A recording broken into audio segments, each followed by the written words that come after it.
In this part of the course, when we're looking at natural disasters, we're going to be looking at survival skills. As ever, if you've got any questions either now or later, just chuck them in the comments and I'll get back to you as soon as I possibly can. So the first thing to do is preparation. So you need some form of survival pack, grab bag. I'll leave that there for a little bit of time so you can just have a little bit of scanning through the sort of thing you might be willing to think about having in that grab bag. So it can be anything from something really quite small that you carry on with you as you're going along as your business, so stuff that you carry on you or inside the car, to stuff that perhaps in back at base or in the house or accommodation, whatever, where you can actually just grab a bag and chuck it in because you know something's come on, or you've actually set something up as a contingency place to go in. So a couple of bits that you want to be thinking on, just have a little read through that as I'm talking through some of these. Some of the smaller items you want to look at.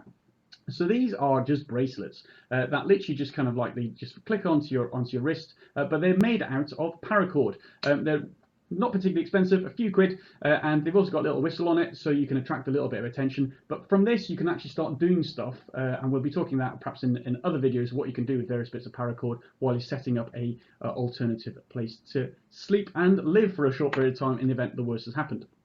So other things that you might be able to carry along with you is something as small as this, which is effectively just useful things to have on you. So in the event you get really quite stuck, inside here you can have, and I literally just made this myself out of a little random bit of pack up. You've got all sorts of little things like this. I mean, this is particularly helpful. So that is just a little bit of fishing wire, and from that it's just really light, it's really strong. So you can do an awful lot of stuff, including fishing with that. Have a little handful of compasses in there as well. Perhaps a little bit bigger is something a little bit more like this. This can literally just sit in a bag all day long, and inside here is an absolute wealth. You can buy these things and they're already set up and not particularly expensive. So about a few quid, about a tenner or something like that. At the top you've got something like a mirror so you can attract attention. So if I try and get a little bit of a mirror there. So really helpful to try and bring attention. Inside here, condom. Perhaps thinking, what on earth do I need a condom for while a natural disaster has happened? Well, I'll leave that to your own devices, but what thing a condom's really good at is holding fluids and large amounts of it. So a condom you can use to carry fresh water from a clean, fast-flowing water source, so you've actually got water. Really small water container. Other things that you might want to look at is, so this is a mini saw, so you can start cutting down bits of metal. You've got little pocket knives. You've got all sorts of, got another whistle here, torches. You've got so many little bits. You can just have a look. You work through this. You just have a look through the list there as well. But you can get these little packs up. They're not particularly expensive. You can make them up yourself. They're dead easy to do, and you just put yourself in a really good place in the worst happens. It's worth having some lights as well, so headlights, kind of like little tiny lights, kind of like little camping lights as well. Just have a little bit of think about that, and perhaps just have those in your grab bag as well. If you want to get people's attention, you can get these. Again, they're not particularly expensive, like 50p to £1. And then using this, you've got instructions on the back. You can use this to try and guide down some ports if there's a helicopter going over past, trying to look for you. Also, it's worth, and just make sure that it's used by responsible individuals, but have a knife, have a sharpened knife that you can use to try and manipulate some of the terrain that's around you to try and make life a little bit more comfortable. Get a reel of paracord. So this, again, you can use this to set up various bits of accommodation, and we could go through that perhaps in another video as well. Survival bags, if you don't want to make your own accommodation, you can literally just have this. You can live in this for a bit of time. It just takes you out of the exposure, and we'll talk about that in a moment, about exposure. But again, really light, not particularly expensive. If you want a nice accommodation, just get yourself an emergency shelter. This is a tent in a bag, not particularly big. A couple of strings, hang onto a tree or rocks or anything nearby that you can actually get in it. Nice and shiny as well to kind of like bring attraction, as well as the shiny element obviously keeps the heat inside you. That's it. I could go on for a long period of times of the various bits that are in a grab bag. Just have a scan through just a handful of ideas. Chuck in the comments if you got any other thoughts or stuff that you perhaps want to share with other people, and also if you're not entirely sure about some particular things, whether it's worth having it inside a bag, and it's worth having those sort of escalated levels of bags, stuff that you perhaps just got on you when you're walking about, stuff that's in your bag, stuff that's in a vehicle, stuff that's in a sort of accommodation base, on different scale of how much support you've got, because there's no point yielding everything around for every single eventuality. But that's basically it on a survival pack. It's just worth pulling one together. The next bit on survival is right. How long are you actually going to survive in the event something bad does happen? So have a little bit of think now. How long do you think you can last without air, water, and food? So the first one, air.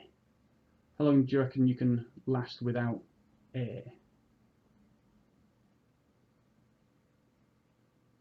So typically, the thumb rule is probably about 3 minutes maximum. Is roughly the average person who can't cope without air. Water, you need about 3 days, and food is probably about 3 weeks or 30 days. So what does that mean? When it comes to priority, you need air. So so that goes without saying. You just need to get air if something happens. So that's the top of the list. Then it's water. Because you can last up to about 3 days. So kind of like if you're going to be rescued within a day, then it's like less of a concern. But if you think you're going to be stuck there for a couple of days, a couple of 3 days, that's going to be something you need to start worrying about and start thinking through. Food, people will quite often go, right, okay, I need to start moving around because I need some form of food to keep me going. You can go for 3 weeks to 30 days, something like that, without a significant damage to yourself where you need some food. So food is at the bottom of the pile in terms of priorities of what you need.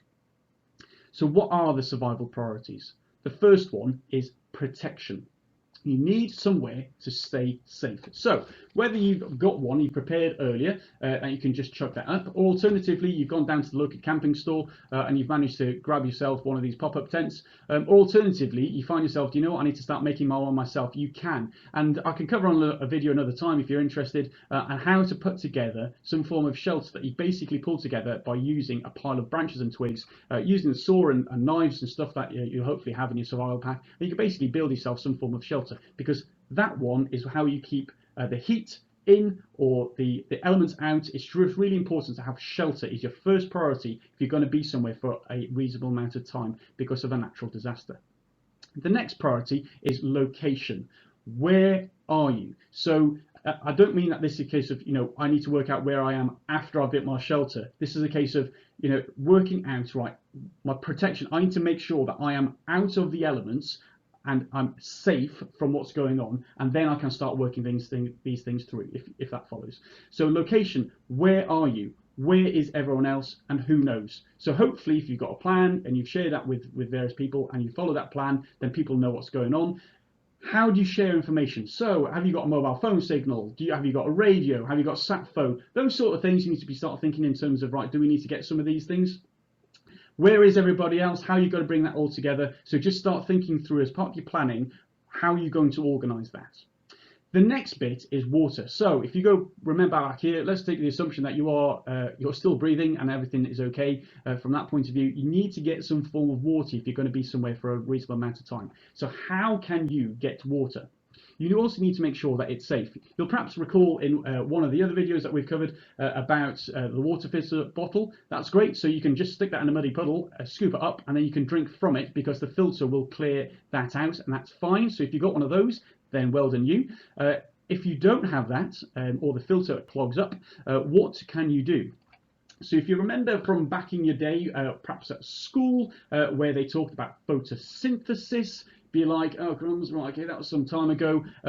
What does that mean for us? So if you recall, this is the element here that happens. This is the photosynthesis calculation or formula that was worked out in biology.